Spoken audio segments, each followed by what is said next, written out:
I'd like to explain grief as like it sits right next to you, and you better welcome it in because it's not going away. Hi, it's Jack, and I'm here today with my late fiance, Jack's mother, Susan Lorentzen, for a bench chat. This time we're on a porch. Thank you for being here with me and doing this. It means a lot to me. Tell everyone who you are and who you're grieving. I'm grieving my son, Jack Lorentzen, which you probably all know. But what I really want to talk about is a little bit about Jack when he was younger, because so many people know Jack as an adult. But I want to say how easy Jack was to raise. He was just the sweetest kid, and he didn't ask for much. He just wanted to be loved and to be part of a family. And I think I took it for granted sometimes because he was so low key and so low maintenance. And some of it I think might have been because he had a twin sister and they had each other. But he just was so easy. Like he was always smiling. He wanted everybody to be happy. And he never argued with us about anything. I can honestly say he didn't give Kent and I a bad day. Yeah. Like he really didn't. Wow. He never went through a difficult time in his life, like so many young people do, either middle school or high school. They go through a tough time. He wasn't like that at all. He was just Jack. And I remember my sister Nancy saying once, "I've never seen Jack without a big grin on his face," except for once when he was, I think, in college and some concert was canceled. People, they were drawn to him because of that. He just was a happy person. I remember a story one of his high school friends telling me once that at a party, he said to everybody has to take a turn and say something nice about the person that's next to them. I mean, that was just Jack. So that's obviously hard we miss him so much because not just because he was our son, but because of who he was as a person. That was beautiful. Thank you. Yeah. What would you say to someone who's newly grieving?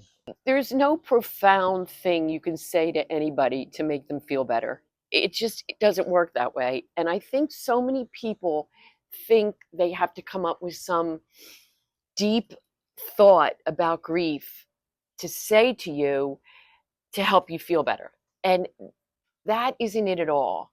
What's important is just to be with somebody who's grieving, to sit with them, because there aren't any words to make you feel better.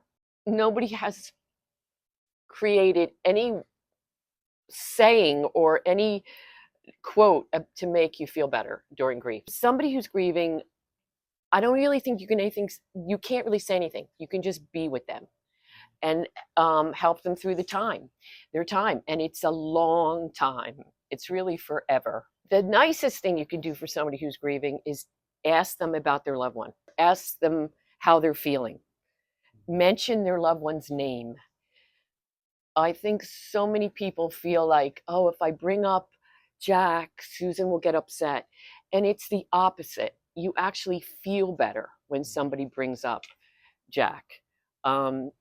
It makes your day. Just be with somebody who's grieving.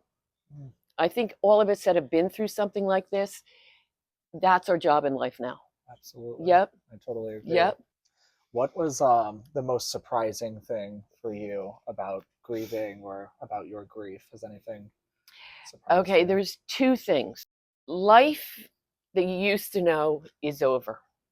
And the version you're living right now is different. Like you almost don't even recognize it. So what's so surprising about grief is you don't only lose that person, but you change.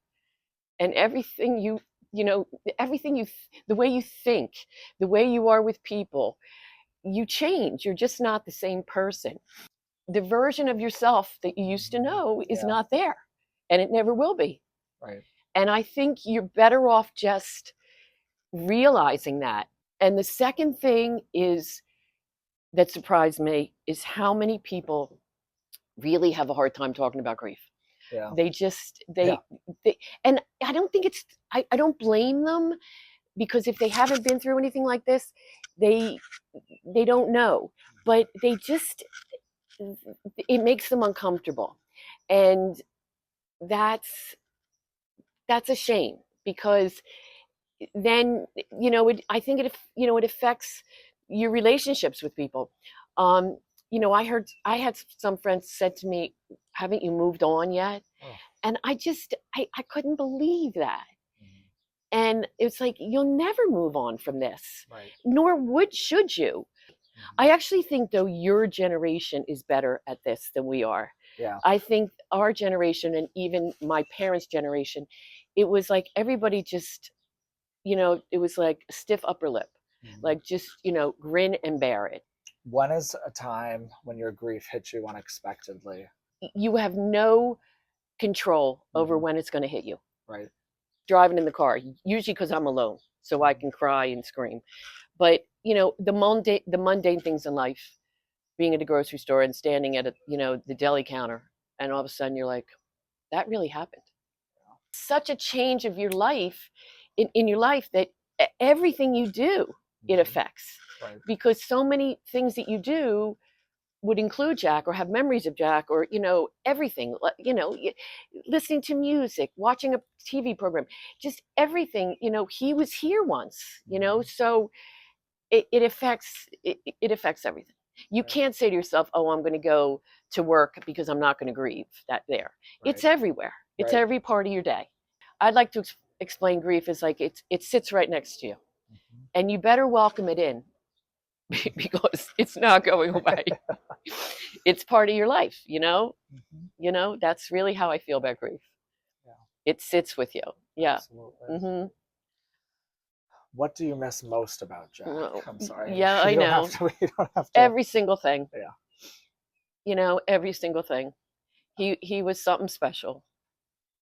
And I almost think, like you've said, Jack, it was like he knew his time was short. Mhm. And I honestly feel that way too, because even like back to when he was a child, he was so happy, because he might have known this was going to be short. Yeah. There was no time for being unhappy. And there really wasn't with Jack. No time at all. Yeah. Um, he just made the best of every day, Mhm. every single day. Um, so I think, if I really think about that question, it's about it would be the future, Future. Yeah. Yeah. the future that we won't have with him, and Mhm. you won't have with him. Yeah. So Thank you. Yeah. anybody who knows Jack, knew Jack, I'm sure you won't miss him, because he was special to so many people. He was. He really was. Any final thoughts or message that you want to give, or final thought on grief or I anything? I don't like I don't want to sound too, like, what's the word? Like sad, but you'll never get over it. And you're better off just accepting that. And you know, any given time, you're 50% happy and 50% sad. Even in the happiest, when happy things are happening, and it's good they're happening, and you're happy they're happening, but there's always going to be that sadness. Mhm. And that's how you grieve them. And Mhm. in a way, that's how you honor them, because they were that special. Right. So if that's how it's going to be, that's how it's going to be. Mhm. You have to learn to, like, maneuver through grief. It's because it's messy, and it changes every day. And you know I was honored to be Jack's mother, Mm. and I think Kent was honored to be his father.